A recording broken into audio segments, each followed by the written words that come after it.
নমস্কার, আমি ডাক্তার নিত্যানন্দ পাল। আমার গ্রামীণ হোমিওপ্যাথির পক্ষ থেকে আপনাদের স্বাগত। আশা করি ভালো আছেন এবং সুস্থ আছেন। বন্ধুরা, আজকের যে বিষয় সম্পর্কে আলোচনা করব সেটা হচ্ছে কাশি রোগের হোমিও ঔষধ। বন্ধুরা, এই শীতকালে দেখবেন প্রচুর মানুষ কিন্তু কাশিতে ভোগেন। কারণ শীতকালে যখন আমরা কোনো কর্মসূত্রে বা কোনো মানুষ যখন কর্মসূত্রে কোথাও যায়, খালি পায়ে হাঁটতে হয়, আবার কেউ বা জুতো পরে হাঁটে, তবুও ঠান্ডা লেগে যায়। এই শীতকালে যখন বাড়ির বাইরে আমরা বেরোই কোনো কর্মসূত্রে বা কেউ বার হয়, তখন চোখ, মুখ, নাকের মধ্যে দিয়ে ঠান্ডা প্রবেশ করে সেখানে কিন্তু ঠান্ডা লেগে যায়। সেই ঠান্ডা লাগার পরে সর্দি কাশি আসে, আর সর্দি কাশি যখন একটু পুরনো আকার ধারণ করে সেটা কিন্তু কফ কাশিতে পরিণত হয়ে যায়। কারো কারো এমনই হয়, প্রতি বছর শীতকাল এলেই কিন্তু ভীষণ প্রকৃতির কাশি রোগে আক্রান্ত হয়। কারো কারো এমন হয় যে অতিরিক্ত শ্বাসকষ্টকর কাশি ঠান্ডা পড়লে বৃদ্ধি হয়ে যায়। যেহেতু শীতকালে ঠান্ডা বৃদ্ধি হয়, তখন কিন্তু কফ কাশি রোগে বা শুধু কাশি রোগে প্রচুর মানুষ কষ্ট পেয়ে থাকেন। যার জন্য আমরা কি করি, যেহেতু হোমিওপ্যাথিতে কাশি রোগ একটা বিশাল বড় একটা অধ্যায়, আপনারা নিশ্চয়ই এনসি ঘোষের 157 পৃষ্ঠায় চলে গিয়ে বুঝতে পারবেন, অ্যারালিয়া অধ্যায়, যে সেখানে কফ কাশি রোগের জন্য সেখানে এই কফ কাশি নিয়ে প্রচুর হোমিও ওষুধ সম্বন্ধে আলোচনা করা হয়েছে, যেটা তার 60% ওষুধ অন্যান্য রোগ সম্বন্ধে আলোচনা করতে হয়নি। হোমিওপ্যাথি অ্যারালিয়া অধ্যায় দেখবেন 157 পৃষ্ঠায় বহু সংখ্যক ওষুধ লক্ষণ ভিত্তিক কাশি রোগের জন্য ব্যবহার করার জন্য আলোচনা করা হয়েছে, এবং সেই সব ওষুধগুলো ব্যবহার করে আমরা ভীষণ প্রকৃতির কার্যসিদ্ধি হই বা উপকার প্রাপ্ত হই। অর্থাৎ আপনারা যাতে সেই সব ওষুধগুলো লক্ষণ ভিত্তিক ব্যবহার করে উপকার পান, সেই জন্য আমরা কি করি, বিগত দিনের কিছু পুরনো ওষুধ এবং নতুন নতুন কিছু ঔষধ, যেগুলো একটা ভিডিওর মাধ্যমে বলা সম্ভব নয়, কিছু সংখ্যক ঔষধ 10-15 মিনিট ভিডিওর মাধ্যমে আলোচনা করার চেষ্টা করি, যাতে করে আপনারা সেই সব ওষুধগুলো ব্যবহার করে উপকৃত হতে পারেন। এবং সেই সব ওষুধগুলো এমন কঠিন প্রকৃতির বা এমন কঠিন রোগগুলোকে সারাতে পারে, আপনি ব্যবহার করার পরে আশ্চর্য হবেন, যা অ্যালোপ্যাথি সারাতে পারে না এমন কিছু কাশি, যা হোমিওপ্যাথি ওষুধের সাহায্যে ম্যাজিকের মতো সেই সব কাশিগুলোকে সারিয়ে তোলা যায়।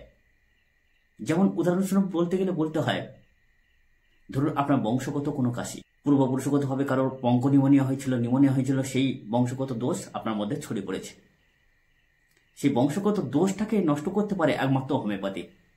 বংশগতভাবে অ্যালার্জি কাশি, আপনি প্রতি বছর শীতকাল এলেই ভীষণ প্রকৃতির কাশি রোগে কষ্ট পান। এই যে প্রতি বছর শীতকালে যে আপনি কষ্ট পান, একটি মাত্র হোমিওপ্যাথি ঔষধ 2-4 ফোঁটা সেবন করলে, বেশ কিছুদিন যদি আপনি সেবন করেন, দেখবেন আপনার প্রতি বছর যে আপনি শীতকালে কাশি রোগে আক্রান্ত হন, সেই সমস্যা থেকে কিন্তু আপনি মুক্তি পেয়ে যাবেন, যেটা হোমিওপ্যাথির পক্ষে সম্ভব। ধরুন শ্বাসকষ্ট কাশি, বংশগতভাবে অ্যালার্জির ধাত আছে, এই প্রকার কাশিকে যদি সারাতে চান, তাহলে একমাত্র হোমিওপ্যাথি ওষুধ সেবন করাই সম্ভব, অ্যালোপ্যাথির পক্ষে সম্ভব নয়। এরকম নানান প্রকৃতির কঠিন কাশি আছে, যেগুলো অ্যালোপ্যাথি পারে না। শুধুমাত্র কয়েকখানা অ্যান্টিবায়োটিক সেবন করে যতদিন আপনি সেবন করবেন, ততদিন ভালো থাকতে পারেন। ওষুধ খাওয়া বন্ধ তো আবার কাশি শুরু। হোমিওপ্যাথি পারে আপনাকে কাশি রোগ থেকে চিরতরে মুক্তি দিতে। তাহলে চলুন বন্ধুরা, বেশি কথা না বাড়িয়ে কাশি রোগের লক্ষণ ভিত্তিক কোন কোন হোমিওপ্যাথি ওষুধ আপনারা ব্যবহার করবেন সেই সম্বন্ধে আলোচনা করি। বন্ধুরা, এখনো পর্যন্ত যারা চ্যানেলটাকে সাবস্ক্রাইব করেননি, অবশ্যই করে চ্যানেলটাকে সাবস্ক্রাইব করবেন। আর সত্যি যদি ভিডিওটা ভালো লাগে, তাহলে বন্ধুদের মধ্যে বেশি করে শেয়ার করবেন।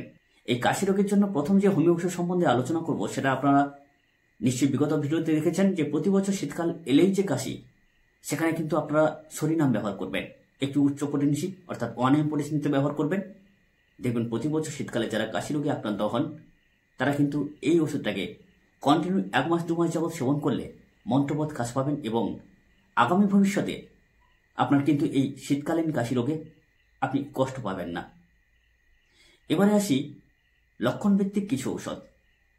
ধরুন আপনার শ্বাসকষ্ট এসছে, ভীষণ প্রকৃতির শ্বাসকষ্ট রোগে আপনি ভুগছেন, কাশতে কাশতে বেদম হয়ে পড়ছেন, লুটিয়ে পড়ছেন, শ্বাস নেওয়ার সময় নেই, কাশতে কাশতে আটকা, হিক্কা বা বমি করে ফেলছেন, এবং কাশতে কাশতে যে কফটা উঠে গেল, তারপরে দেখবেন কাশির কিন্তু বিরাম অর্থাৎ কাশিটা বন্ধ হয়ে গেল।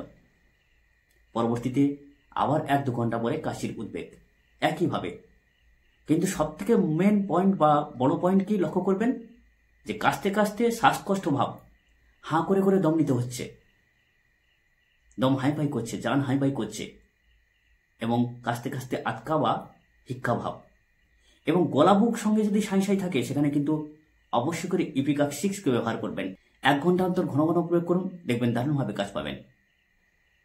এবার যদি এমন হয় যে আপনি কথা বলতেই অক্ষম, শ্বাস নেওয়ার সময় নেই, কথা বলার সময় নেই, জাহান আইঠাই করছে, তাহলে সেখানে আপনাকে বুঝে নিতে হবে যে আপনার পেটে গ্যাস রয়েছে। আর বর্তমান দিনে দেখবেন প্রত্যেকটা মানুষের কিন্তু কোষ্ঠকাঠিন্যের ধাত, পেটে গ্যাস, ঠিকমতো পায়খানা করে না।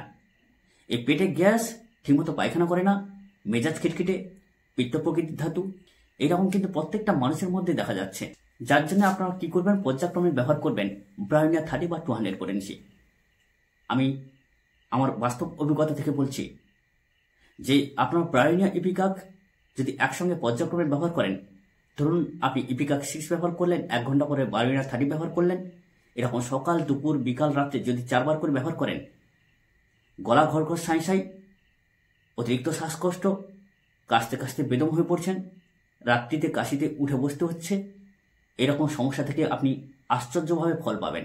ধরুন আপনার প্রচুর পরিমাণে কাশি, প্রচুর পরিমাণে বুকে কফ, আপনি কফটা তুলে ফেলছেন, কিন্তু পরবর্তীতে আবার রাশি রাশি কফ জমা হয়ে যাচ্ছে লাংসে। কোথা থেকে কফ এত তৈরি হচ্ছে আপনি বুঝতে পারছেন না, রাশি রাশি কফ উঠছে, আপনি ফেলে দিচ্ছেন, আবার কফ পূর্ণ হয়ে যাচ্ছে। সেখানে ব্যবহার করবেন অ্যান্টিম সালফ। অ্যান্টিম সালফ 30 বা 200 পটেন্সি, সকাল দুপুর বিকাল রাতে দিনে 3 বার 4 বার পর্যন্ত ব্যবহার করবেন, আহারের আগে খালি পেটে, আশ্চর্য ফল পাবেন। বন্ধুরা, এবারে যে হোমিও ওষুধ সম্বন্ধে আলোচনা করব সেটা হচ্ছে ব্যারাইটা কাপ। এই ব্যারাইটা কাপ কোথায় ব্যবহার করবেন? যদি দেখেন যে টনসিল ফোলার সঙ্গে সঙ্গে আলজিবের ফোলা, কথা বলতে গেলেই কাশি, বিশেষ করে যদি দেখেন যে গলার কোনো গ্ল্যান্ড ফুলে গেছে, গলা অল্প বিস্তর ব্যথা, সঙ্গে কাশি, কথা বলতে গেলে কাশি, সেখানে কিন্তু অবশ্যই করে ব্যবহার করবেন আপনার ব্যারাইটা কার্ভ। টনসিল ফোলার সঙ্গে কাশি, ব্যারাইটা কার্ভ দারুণভাবে কাজ করে। গলার যে কোনো গ্ল্যান্ড ফুললে সেখানে যদি কাশি আসে, ঠান্ডা লেগে যায়, সেখানেও অবশ্যই করে ব্যারাইটা কার্ভ 30 বা 200 পটেন্সি দারুণভাবে কাজ করে। সকাল দুপুর সন্ধ্যা দিনে 3 বার করে ব্যবহার করবেন, আহারের আগে খালি পেটে 1 থেকে 2 ফোঁটা করে। বন্ধুরা, এবারে যে কাশি রোগের হোমিও ওষুধ সম্বন্ধে আলোচনা করব, একটা আশ্চর্য ম্যাজিক ওষুধ, সেটা হচ্ছে স্টেপিসিগ্রিয়া। কখন ব্যবহার করবেন? দেখবেন রাত্রিকালে কোনো কাশি নেই, শুধু দিনেই কাশি, আহারের পরে কাশি। রাত্রিকালে হয়তো আপনি আহার করেছেন তারপরে কাশি, কিন্তু এমনি কাশির ক্ষেত্রে শুধু দিনেই কাশি, রাত হলে কোনো রোগ কাশি নেই। সেখানে কিন্তু স্টেপিসিগ্রিয়া 200 পটেন্সি দিনে 2 বার 3 বার করে ব্যবহার করবেন, আহারের আগে খালি পেটে, আশ্চর্যভাবে ফল পাবেন। এবারে আসি, এই দিনে কাশি নেই, শুধুমাত্র রাত্রে কাশি, সারা দিন কোনো কিছু নেই, রাত্রি হলেই তার কাশি ভয়ানকভাবে আকার ধারণ করে। সেখানে কি ব্যবহার করবেন? কোনিয়াম। কোনিয়াম দেখবেন মিনিট গামের মতো অনবরতই কাশি, রাত্রি হলেই শুরু, দিনে আদৌ তার কাশি নেই, রাত্রি হলে কাশি কোথা থেকে উড়িয়ে আসে। আশ্চর্যভাবে এই কোনিয়াম 200 পটেন্সি দিনে 2 বার ব্যবহার করবেন, মন্ত্রবোধ কাজ পাবেন। বন্ধুরা, এবারে কাশি রোগের জন্য যে হোমিও ওষুধ সম্বন্ধে আলোচনা করব সেটা হচ্ছে অ্যান্টিমক্রুট। কোথায় ব্যবহার করবেন? দেখবেন সকাল হলে যদি কোনো রোগীকে বা কোনো ব্যক্তিকে কাশতে দেখেন, সেখানে তাদের ক্ষেত্রে প্রযোজ্য কিন্তু অবশ্যই করে অ্যান্টিমক্রুট। এছাড়াও দেখবেন যে ব্যক্তিটা সকাল হলেই কাশছে, তার অন্য সময় আদৌ কাশি নেই, কিন্তু সকাল হলেই কাশি, তাকে হাঁ করে জিভটা দেখবেন, তার জিভটা কিন্তু দুধের মতো সর পড়ে গেছে, তাহলে সেখানে ব্যবহার করবেন কি অ্যান্টিমক্রুট 200 বা 30 পটেন্সি দিনে 3-4 বার করে, আহারের আগে খালি পেটে 1 থেকে 2 ফোঁটা করে, আশ্চর্য ফল পাবেন। এবার যে হোমিও ওষুধ সম্বন্ধে আলোচনা করব সেটা হচ্ছে অ্যামনকার। কোথায় ব্যবহার করবেন?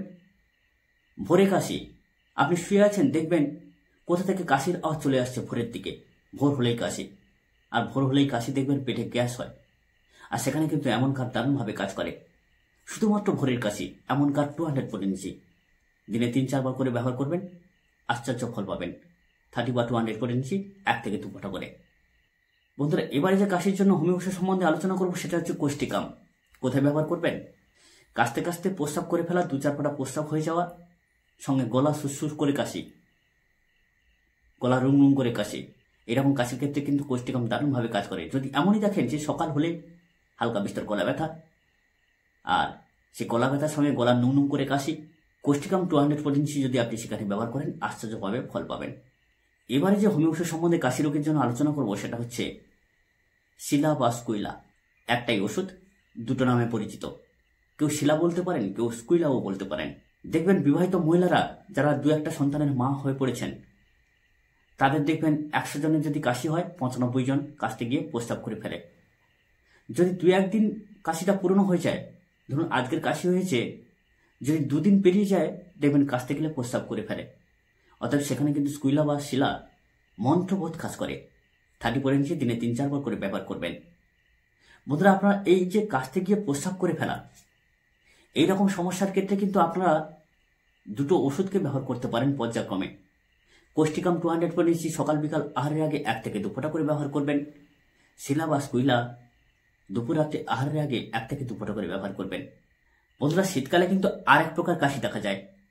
আপনার কাশি 2-4 দিন পেরিয়ে গেছে, একটু পুরনো হয়ে গেছে, দেখবেন আপনি কারোর সঙ্গে কথা বলতে পারছেন না, কথা বলতে গেলেই কাশি। আপনি হাসতে পারছেন না, হাসলেই কাশি। সেখানে কিন্তু আপনারা ব্যবহার করবেন আর্জেন্ট মেটালিকাম 200 ইঞ্চি। আহারের আগে খালি পেটে 1 থেকে 2 ফোঁটা করে দিনে 3 বার। আশ্চর্যভাবে ফল পাবেন। বন্ধুরা, এই যে কাশি রোগ সম্বন্ধে আলোচনা করলাম, আপনারা কিন্তু এই ওষুধগুলোকে লক্ষণ ভিত্তিক ব্যবহার করবেন। আমার বাস্তব অভিজ্ঞতার সাথে আপনাদের সামনে তুলে ধরলাম যে এই ওষুধগুলো ব্যবহার করে আমি উপকার প্রাপ্ত হই, আপনারাও ব্যবহার করবেন। আসবো পরবর্তী একটা কাশির খুব মারাত্মক একটা ভিডিও নিয়ে। সেখানে আমি আলোচনা করব যে কোন ওষুধের সাহায্যে আপনি কফটাকে তরল করে বের করতে পারেন, যা হোমিওপ্যাথিতে আমাদের 2টো ওষুধ মাত্রই পারে বুকের জমা কফগুলোকে খুব সহজে বের করে দিতে। আসি বন্ধুরা, ততক্ষণে আপনারা ভালো থাকবেন, সুস্থ থাকবেন। নমস্কার।